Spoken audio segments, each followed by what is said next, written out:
ስለ ህልም ስናነሳ የኒውሮ ሳይንስ ባለሙያዎች፣ የስነ ልቡና ባለሙያዎች፣ የሃይማኖት መምህራን የሚሰጡት የራሳቸው የሆነ ፍቺ ያላቸው። በተለይ የኒውሮ ሳይንስ ባለሙያዎች ህልም እንዴት ነው ሊመጣ የሚችለው? ህልም እንዴት ሊደራጅ ይችላል? መዋቅሩ ምንድነው? በተለይ ከአንጎል ጋር የተያያዘው ነገር ምንድነው የሚለውን ነገር ለማጥናት ሙከራ ያደርጋሉ። በዚህም ብዙ ነገሮችን አግኝተዋል። የስነ ልቡና ባለሙያዎች ደግሞ ሞር ከአንጎሉ ጋር ሳይሆን የህልሞቹ ትርጉም ምንድናቸው? አንድ ሰው ህልም ያልማል ወይም ራዕይ ሊያይ ይችላል። የዛ ህልም ትርጉም ምንድነው? አለቃ ኪዳነ ወልድ ክፍሌ ህልምን ምን ይላሉ? በእንቅልፍ ልብ ውስጥ የሚታይ ይሉታል። በእንቅልፍ ልብ ውስጥ የሚታይ። አሁን እዚህ ጋር ብናስበው እንቅልፍ አለ፣ ልብ አለ ማለት ነው። በደንብ አስተውሉ። በእንቅልፍ ልብ ሲባል ልብ ማስተዋል ጋር ያያያዛል። እንቅልፍ ነውና በእንቅልፍ ልቡ ህልም አየ ይላልና በእንቅልፍ ልብ ውስጥ የሚታይ ብለው ነው የሚገልጹት። ሁለት አይነት ህልም አለ ብለዋል እሳቸው። አንደኛው የነፍስ ህልም፣ ሁለተኛው የስጋ ህልም። የስጋ ህልም የምንለው በእሳት በውሃ በመሬትና በነፋስ የተዋቀረ የሰው ልጅ አካል። ለምሳሌ እንደ እሳትነታችን መሞቃችን፣ እንደ ውሃነታችን እንባችን፣ ደማችን፣ ምራቃችን መውጣቱ ፈሳሽ ነገር ከሰውነታችን እንደ መሬት፣ ይሄ መሬት አካል ነው። አጥንቱ፣ ጅማቱ፣ ጠጉሩ፣ ጥፍሩ ወዘተርፈ። እንደ እሳትነታችን ገላችን መሞቁ መተኮሱ ነው። ይሄ አራቱ ባህሪያተ ስጋ ይባላል። የነፍስ ባህሪያት ደግሞ ለባዊነት፣ ልብ ማስተዋል፣ ነባቢነት መናገርና ህያውነት፣ ህያው ሆኖ መኖርና ሰው ከነዚህ ሰባቱ ባህሪያት የተሰናሰለ የተዋቀረ ነውና ነፍስ ህልም ፍሬ ያለው ነገር ነው ይላሉ። ፍሬ ያለው ነገር ለምሳሌ እንደ ትንቢት ሊሆን ይችላል፣ ስለ መጪው መናገር ወይም ራዕይ መሆን ይችላል ብለዋል። የስጋ ህልም ግን አብዛኛውን ጊዜ እንደ ምትሃትና እንደ ቅዠት የሚሆን ነው ብለው የራሳቸውን አስተያየት አክለውበታል። በሁሉም ዓለም ብቻ ያስማማው አንድ ነገር አለ። ህልም ሲባል በእንቅልፋችን የምናየው ተኝተን የምናየው ነገርን ህልም ብለናል። እንግዲህ ራዕይ ግን ትንሽ የተለየ ነው፣ ከህልም ይለያል። ራዕይ እንደ ህልም ቢሆንም ንቃት ግን አለበት፣ ኮንሽስነስ አለበት፣ ንቃት ነገር አለበት። ምናልባት የራዕይ ሁኔታ በሁለት መልኩ ብናየው፣ አንደኛ ማእከለ ነቂህ ወነዊም፣ በመተኛትና በመነሳት መካከል እንዲሆነን ተመስጦ ውስጥ ገብተን። እንግዲህ ሰዎች ብዙ አይን አላቸው ይባላል። ሁለት የውስጥ አይኖች አሉን፣ ኢነር አይስ አሉን። በዚህኛው በምናየው አይነ ፈንታ አሐቲ አይነ ነፍስ፣ አንዷ የነፍስ አይን ናት። ሁለተኛው አይነ ልቡና፣ አሐቲ አይነ ነፍስ ወአሐቲ አይነ ልቡና። አንደኛው የነፍስ አይን፣ አንደኛው የልቡና አይን ናት ይላሉ። ቅዱስ ያሬድ ምን ይላል? ሀበነ እግዚኦ አዕይንተ አእምሮ ወትረኪያከ ይርአያ። አቤቱ የአእምሮን አይን ስጠን ይላል። ይሄኛውን አይን አይደለም፣ የአእምሮን የእውቀት አይንን ስጠን፣ አይኖቻችን ዘወትር አንተን ያዩ ዘንድ ይላል። አይናችን ተገጥሞ ልናይ እንችላለን፣ ግን በብዛት አይናችን ተከፍቶ ልናየው፣ በተመስጦ ልናየው የምንችለው ራዕይ ተብሎ ይጠራል። በጥንቱ የኢትዮጵያውያን ምርምር አንክሮ ተደሞ ይባላል። ማድነቅ አለበት። ራዕይ ውስጥ ከህልም የሚለየው አድናቆት አለበት። ይሄ እንግዲህ ከተፈጥሮ ኃይል በላይ ነው፣ ከተፈጥሮ ኃይል ሱፐርናቹራል ነው። ስለዚህ ራዕይ ከህልም የሚለይበት ይሄ ነው። ሁለተኛው ግን ራዕይ ግልጽ ነው። እንደ ህልም ምንረሳው ነገር አይደለም፣ ምናየው ነገር በመሆኑ አልፎ አልፎ ራዕይና ትንቢት የሚገናኝበት ጊዜ አለ። ስለ መጻኢው ስለሚገልጥ እንደ ፕሮፌሲ ሊሆን ይችላል። ብዙ አይነት ራዕዮች እንዳሉ ግን ማወቅ አለብን። አንደኛ እውቀታዊ ራዕይ አለ። በእውቀት የምናየው ራዕይ አውቀው ተመራምረው እውቀታቸውን ልም አድርጎ ወስዷቸው ሌላ ዓለም ውስጥ ብሄሞትን፣ ሌዋታንን፣ አድማስን፣ ናጌብን ቃኝተው ወለላይም ቃኝተው ሊመጡ ይችላሉ። ይሄ እንግዲህ እውቀቱ በጣም ይወስዳቸዋል። ሁለተኞቹ ደግሞ ምናባቸው ዝም ብሎ ምናቡ ራሱ የሚያስቡት ነገር ምናብ ይወስድና የሆነ ዓለም ውስጥ አድርሶ ይመልሳቸዋል። ይሄ ግን የሚጨበጥ የሚዳሰስ አይደለም። ሲነቁ የሚዳሰስ የሚጨበጥም የለም። ሶስተኛው ግን ያልኳቸው የመገለጥ ወይም የተከስቶ ራዕይ የሚታይ ነው። ልትጨብጠውም ልትነካውም ትችላለህ። ይሄ እንግዲህ ከተፈጥሮ ኃይል በላይ የሆነ መገለጥ ነው። የራዕይ አይነቶች ከዚህም በላይ ሊበዙ ይችላሉ፣ ግን በሶስት ጠቅለል አድርገን በዚህ መልኩ አይተነዋል። አሁን ወደ እንቅልፍ ልብ ልንሄድ ነው። እንግዲህ 5 የእንቅልፍ ደረጃዎች አሉ። 5 ደረጃዎች አሉ። እነዚህ ደረጃዎችን ነው የምናየው። አንደኛ ቀላል እንቅልፍ የሚባል ነው የመጀመሪያው። ቀስ ያለ የአይን እንቅስቃሴ፣ ዝግ ያለ የአይን እንቅስቃሴ ማለት ልንተኛ ስለሆነ አይናችን ወደ መፍዘዙ የሚሄድ ዝቅ ያለ የአይን እንቅስቃሴ፣ ከዛ ዝቅ ያለ የጡንቻ እንቅስቃሴ፣ ጡንቻችን ሁሉ እንቅስቃሴው ዝግ ሪላክስ እናደርጋለን ማለት ነው። በአጠቃላይ እንግዲህ ይህ እንቅልፍ ደረጃ ከጠቅላላው እንቅልፍ እንግዲህ ከ4 እስከ 5 መቶኛውን ይይዛል። ልብ አድርጉ። ጡንቻዎቻችን ሁሉ ቀስ ይላሉ እንግዲህ ዝግ ያለ። ይሄ እንግዲህ ከ4 እስከ 5 መቶኛውን የሚይዝ የእንቅልፋችን ደረጃ ነው። ደረጃ ሁለት ግን የአይን እንቅስቃሴ ይሄ እንደዚህ የምንለው በቃ እስክንተኛ ድረስ ያለው በጣም ይሄ እንቅስቃሴ የሚቆምበት ነው። በቃ የሚቆምበት የአንጎል ሞገዶች የአንጎላችን ሞገዶች ከጊዜ ወደ ጊዜ የቀዘቀዙ የሚመጡበት ነው እና በተለይ የእንቅልፍ አከርካሪ የሚሏቸው ነገሮች አሉ። እነዚህ ፈጣን ሞገዶች አልፎ አልፎ የሚለቁበት ጊዜ ነው። ይህ እንግዲህ ከእንቅልፍ ከ45% እስከ 55% የሚይዝ ነው። ደረጃ 3 ላይ ደግሞ በተለይ ዴልታ ዌቭስ የሚሏቸው አሉ። የዚህ ባለሙያዎች በተለይ ኒውሮን ላይ የሚያጠኑ ይሄኛው እውነት ነው። የዴልታ ሞገዶች የሚባሉት እጅግ በጣም ዝግ ያሉ የአንጎል ሞገዶችን መከሰት ይጀምራሉ እዚህ አካባቢ ላይ እና ትንሽ ሊሆን ይችላል፣ ፈጣን ይሆናል። ሞገዶች ናቸው እነዚህ እና የተቆራረጡ ናቸው።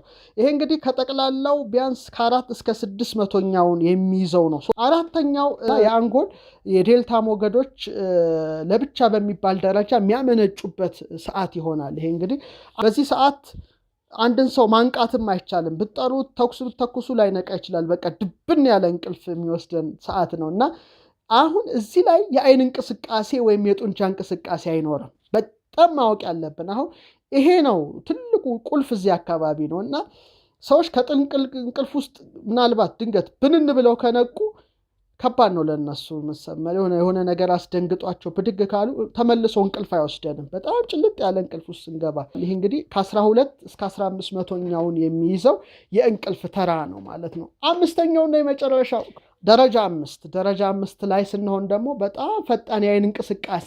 ይሄ እንግዲህ አተነፋፈስ ይበልጥ ይፈጥናል። እችን አናቃትም ስለምንተኛ ከመደበኛው የተለየና ጥልቀት የሌለው ይሆናል። አይኖች በፍጥነት በተለያዩ አቅጣጫዎች ይርገበገባሉ። የሚተኛ ሰው ብታዩት በጣም ከተኛ በኋላ እንዲህ ብሎ አይኖቹ ሲርገበገቡ ፈጣን እንቅስቃሴ ተኝቶ ታዩታላችሁ ማለት ነው።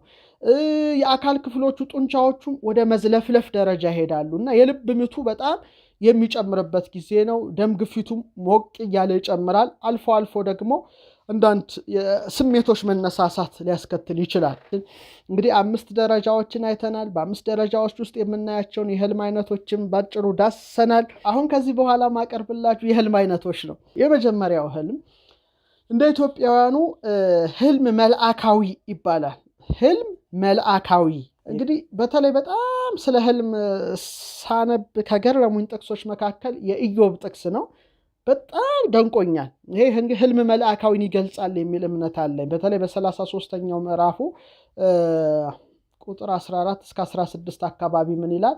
እግዚአብሔር በአንድም መንገድ በሌላም ይናገራል፣ ሰው ግን አያስተውለውም ይላል። እግዚአብሔር በአንድም ወይም በሌላም ነገር ይናገራል፣ ሰው ግን አያስተውለውም። ምን ይላል?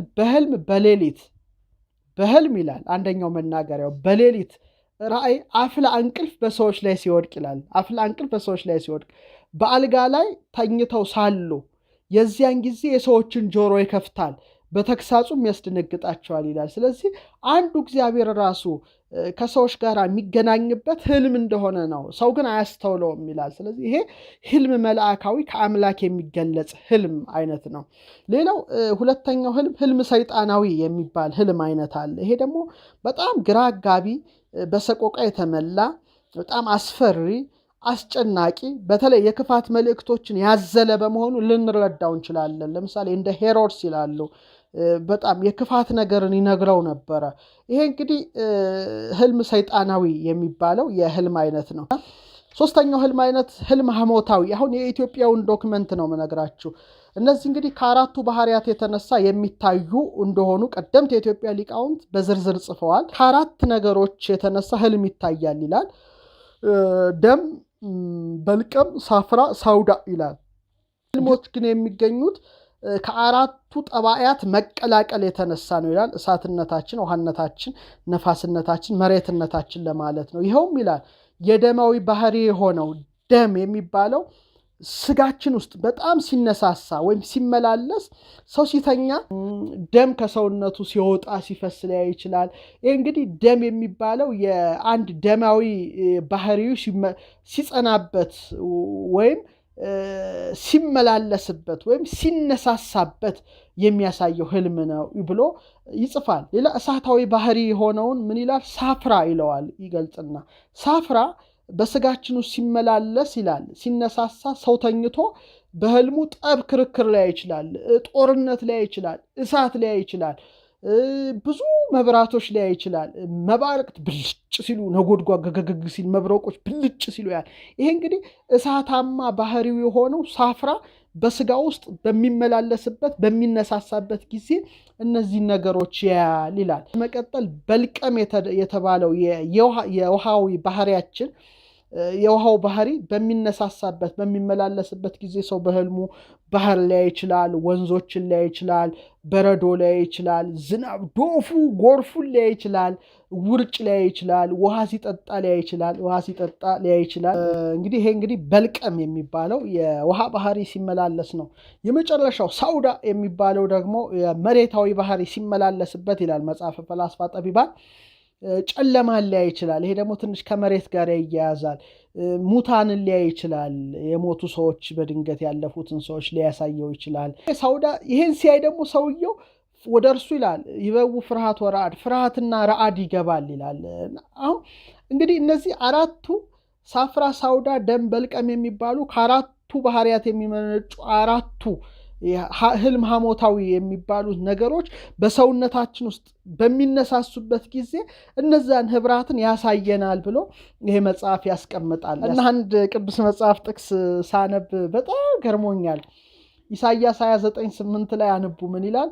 ተርቦም እንደሚያልፍ ሰው ይሆናል ይላል። ተርቦ እንደሚያልም ሰው። አሁን የራበው ሰው ህልም ሲያይ ምን ይላል? በህልሙም ይበላል ይላል። ርቦታል።